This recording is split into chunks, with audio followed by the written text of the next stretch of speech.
दोस्तों, समुद्र की बात आती ही हमारे जहन में एक बात आ जाती है कि क्या समुद्र की गहराई के नीचे कुछ और भी है। और अगर कुछ है तो फिर वो क्या है। एक ऐसा रहस्य है जो पूरी तरह से खुल भी नहीं पाया है। दोस्तों, वैसे अगर एक सबमरीन की बात की जाए तो वो हद तक पाकिस्तान की गहराई में जा सकती है, लेकिन कोई भी सबमरीन 750 मीटर समुद्र की गहराई में से नीचे चली जाए तो ये सबमरीन ब्लास्ट कर सकती है। और दोस्तों, ऐसा कुछ वक्त पहले इंडोनेशिया में हो भी चुका है, जिसके बाद भारत की नौसेना ने भी उसकी खोज के लिए अपने उपकरण भेजे थे, लेकिन वहां पर कुछ भी नहीं मिल पाया था दोस्तों। वहीं दोस्तों, अगर कोई मनुष्य बिना ऑक्सीजन के 1 किलोमीटर भी नीचे चला जाए तो उसके फेफड़े फट जाएंगे। यानी कि समुद्र की गहराई में जाना इतना आसान नहीं है। वैसे हमारी पूरी धरती पर 71% पानी ही पानी है, और इन्हीं समुद्रों के कारण हमारी धरती अंतरिक्ष से नीले रंग की दिखाई देती है। दोस्तों, धरती पर इतनी मात्रा में ये पानी काफी राज भी छिपाए हुए हैं, और इस वीडियो में मैं आपको बताने वाला हूं समुद्र की गहराई के नीचे आखिर क्या कुछ है। दोस्तों, क्या आप जानते हैं कि मनुष्य आज तक समुद्र की दुनिया का 5% भाग भी नहीं जांच पाया है। बाकी दुनिया के बारे में तो आज भी अनजान है।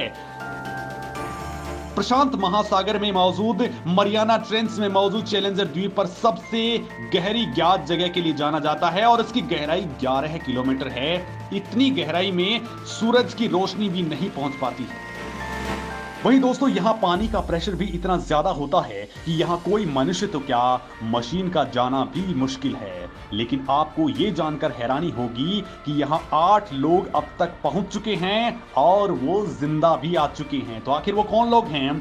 और दोस्तों, बड़ी बात यह है कि भारत भी एक बड़ा गेम करने वाला है, तो वहीं चीन भी इस मामले में लगा हुआ है। लेकिन दोस्तों, समुद्र की जितनी गहराई होती है वहीं उतने ही राज उसमें छिपे हुए होते हैं। 800 मीटर की गहराई में जाने पर आपको तापमान बहुत कम मिलने वाला है, क्योंकि जैसे जैसे समुद्र की गहराई बढ़ती जाती है वैसे वैसे सूरज की किरणें कम होती जाती हैं, लिहाजा वहां का तापमान कम होता है। लेकिन कम तापमान में भी यहां कुछ ऐसे जीव हैं जो वहां के वातावरण में रहने की कला को सीख चुके हैं। समुद्र की गहराई में आपको ज्वालामुखी भी दिखेंगे जो लगातार लावा उगलते हैं। यहां लगातार विस्फोट भी होते रहते हैं। ज्वालामुखी की इसी गर्मी के कारण भी यहां तापमान सामान्य रहता है, जिससे वहां रहने वाले जीवों को सहायता मिलती है। दोस्तों, चैलेंजर द्वीप की गहराई इतनी है कि अगर माउंट एवरेस्ट को अगर उल्टा करके इसमें डाल दिया जाए तो इसकी चोटी भी चैलेंजर द्वीप की गहराई को छू नहीं पाएगी। मात्र 3 किलोमीटर अंदर जाकर ही रुक जाएगी। दोस्तों, समुद्र के नीचे क्या है, इसे जानने से पहले मैं आपको बताता हूं कि धरती की ये संरचना, स्ट्रक्चर आखिर कैसा है। दोस्तों, धरती की ऊपरी लेयर को क्रस्ट कहा जाता है, जहां पेड़ पौधे होते हैं, नदियां होती हैं, और इसके बाद शुरू होती है मेंटल परत।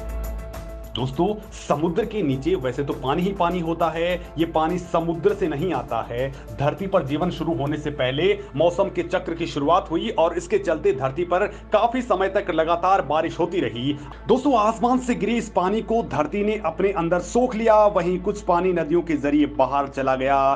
तो जो धरती से आजकल हम पानी हैंडपंप के जरिए निकालते हैं, तो आज बहुत सी जगह पर जमीनी पानी को बोर के जरिए काम में लिया जाता है। तो दोस्तों, आप सोच रहे होंगे कि लाखों साल तक धरती पर बरसा हुआ पानी आखिर कहां गया। तो मैं आपको बता दूं कि यह पानी समुद्र के नीचे चला गया, और जो आज भी मौजूद है ये पानी धरती की परत, क्रस्ट के नीचे और मेंटल के ऊपरी भाग में जमा हो गया। दोस्तों, समुद्र के नीचे भी काफी सारी नदियां बहती हैं, और ये काफी लंबी भी होती हैं। यहां पर एक बड़ा सवाल ये भी आ जाता है कि आखिर समुद्र में ये नदियां पैदा होने की क्या वजह है। किस तरह से अपना अस्तित्व समुद्र के अंदर ये नदियां बरकरार रख पाती हैं, इनकी धारा का पता कैसे चलता है। तो दोस्तों, मैं आपको बता दूं कि समुद्र में नदियों के बहने के 3 मुख्य कारण होते हैं। पहला है समुद्र के पानी की डेंसिटी, यानी घनत्व, जो अलग अलग जगहों पर अलग अलग होता है, क्योंकि समुद्र में अलग अलग जगहों पर पानी में नमक की मात्रा अलग अलग होती है। दोस्तों, एक जैसी डेंसिटी की मात्रा जब एक साथ मिल जाती है तो समुद्र के भीतर ये एक नई धारा बना लेती है। कई बार समुद्र में कई छोटी छोटी धाराएं एक साथ मिलकर बड़ी धाराएं बना लेती हैं और बहने लगती हैं, इसलिए वो समुद्र के साथ होते हुए अलग अलग नजर आती हैं या उनकी हलचल को अलग से महसूस किया जा सकता है। दूसरी बड़ी वजह यह है कि समुद्र के अलग अलग हिस्सों में सूरज की किरणें समान तरीके से नहीं पड़ती हैं, लिहाजा कहीं पानी बहुत ज्यादा गर्म तो कहीं ठंडा रहता है। इसकी वजह से समुद्र के भीतर जल धाराएं पैदा हो जाती हैं। समुद्र की सतह पर पड़ने वाली हवाओं का असर भी इन धाराओं पर पड़ता है। तो इस मामले में तीसरी जो बड़ी वजह है वो है धरती पर अपने तो इस मामले में तीसरी जो बड़ी वजह है वो है धरती का अपने अक्ष पर घूमना। इससे भी धाराएं बनती हैं और बहती हैं। धरती के घूमने के चलते आमतौर पर उत्तरी गोलार्ध में समुद्री धाराएं घड़ी के चलने की दिशा में बहती हैं, तो दक्षिणी गोलार्ध में एंटी क्लॉक यानी उल्टी दिशा में बहती हैं।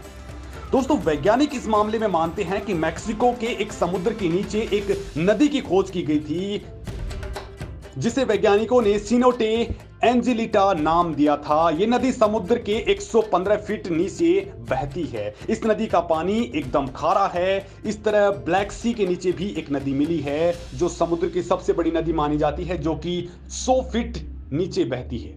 इस नदी की बहने की रफ्तार 6 किलोमीटर प्रति घंटा है, जो कि 22,000 क्यूबिक पानी अपने साथ लेकर के चलती है।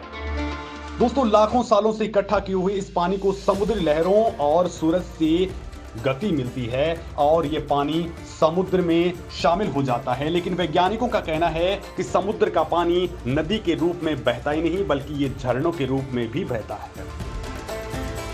दोस्तों, सूरज की किरणें समुद्र के किसी जगह पर पड़ती हैं और किसी जगह पर नहीं पड़ती हैं, जिसके कारण समुद्र का तापमान बदलता रहता है। वहीं धरती के अपने अक्ष पर घूमने पर भी समुद्र में हलचल पैदा होती रहती है, जिसके कारण धाराएं बनती हैं और बाद में ये नदी का रूप ले लेती हैं और ये चक्र लगातार चलता रहता है। दोस्तों, यहाँ एक बड़ा सवाल पैदा होता है कि इंसान जब अंतरिक्ष में चला गया तो महासागरों की गहराइयों में क्यों नहीं जा सका। भारत भी चांद तक अपने यान भेज चुका है, तो वो भी इसकी तलाश क्यों नहीं कर पाया। तो वहीं अमेरिका ने तो चांद पर इंसान उतार दिए, तो फिर इतनी गहराई में उसके इंसान क्यों नहीं जा पाए। तो दोस्तों, मैं आपको बता दूं कि सभी सागरों की गहराई अलग अलग मानी गई है। हालांकि महासागरों की गहराई का रहस्य आज भी बरकरार है। समुद्र की गहराई बेहद ठंडी अंधेरी होती है और कभी कभी तो ज्यादा दबाव के कारण यहाँ ऑक्सीजन भी काफी कम हो जाती है। धरती पर जितना दबाव महसूस होता है, समुद्र की गहराइयों में ये 1000 गुना ज्यादा होता है। इतना दबाव कि बायोकेमिस्ट्री भी यहाँ फ्लॉप हो जाती है। इस दबाव की सच्चाई ये है कि समुद्र की तलहटी में रहने की 1% से भी कम जगहों का अभी तक पता चला है जहां जीव और जंतु रहते हैं। तो दोस्तों, आप भी जान रहे होंगे कि अगर ऐसी गहराई है तो इसमें अभी तक कौन गया है, वो कौन इंसान है जो यहां तक पहुंचा है। तो दोस्तों, वो है मशहूर हॉलीवुड निदेशक जेम्स कैमरन, जो समुद्र के उस हिस्से में जाकर वापस लौटे हैं जहां कोई नहीं गया था। दोस्तों, साल 2012 में उन्होंने पश्चिमी पैसिफिक में सबसे गहरे स्थल मरियाना ट्रेंच में 11 किलोमीटर गहराई तक गोता लगाया था। नीचे पहुंचने में उन्हें 2 घंटे से ज्यादा का वक्त लगा था। वे डीप सी चैलेंजर नाम की पनडुब्बी से गए थे, जिसे ऑस्ट्रेलिया में बनाया गया था। उन्होंने समुद्री तल पर लगभग 3 से ज्यादा घंटे बिताए। इस तरह का अभियान केवल एक बार 1960 में हुआ था, जब 2 लोग इस गहराई में उतरे थे। वहीं हाल ही में चीन ने दुनिया की सबसे गहरी जगह पर अपनी पनडुब्बी पहुंचाकर एक नया रिकॉर्ड कायम कर दिया है। दोस्तों, चीन ने अपनी डीप सी सबमर्सिबल हाइडोव 1 को दुनिया की सबसे गहरी जगह मैरियाना ट्रेंच तक पहुंचा दिया। हाइडोव 1 ने मैरियाना ट्रेंच की 10,907 मीटर यानी 35,784 फीट की गहराई तय कर ली। इससे पहले उसने 4 बार 10,000 फीट यानी करीब 33,000 फीट की गहराई नाप ली थी। हाइडोव 1 ने पहली बार 10,802 मीटर, दूसरी बार में 10,663 मीटर, तीसरी बार में 10,884 मीटर और चौथी बार में 10,907 मीटर की गहराई नापी है। चीन के वैज्ञानिक डिस्कवरी शिप पर हाइडोव 1 को रखकर मैरियाना ट्रेंच के ऊपर ले गए, फिर उसे समुद्र में छोड़ दिया गया। हाइडोव 1 ने न केवल मैरियाना ट्रेंच की गहराई नापी, बल्कि उसकी सतह पर सॉफ्ट लैंडिंग भी की। इस मानव रहित पनडुब्बी ने समुद्र की तलहटी में कई जीवों की तस्वीरें भी ली और वीडियो भी बनाए हैं। दोस्तों, धरती के ऊपर अंतरिक्ष जितने रहस्यों से पटा पड़ा है, उससे भी ज्यादा रहस्य धरती के नीचे हैं।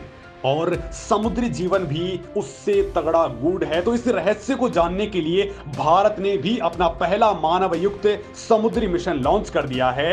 इस मिशन का उद्देश्य समुद्र की गहराई में रिसर्च करना है। इस मिशन की शुरुआत करते ही भारत अमेरिका, रूस, फ्रांस, जापान और चीन जैसे मुल्कों के साथ एलीट क्लब में शामिल हो चुका है। समुद्रयान से पहले national institute of ocean technology ने एक पर्सनल स्पेयर यान बनाया था जो 500 मीटर की गहराई तक समुद्र में जा सकता था। इसमें एक इंसान के बैठने की क्षमता थी।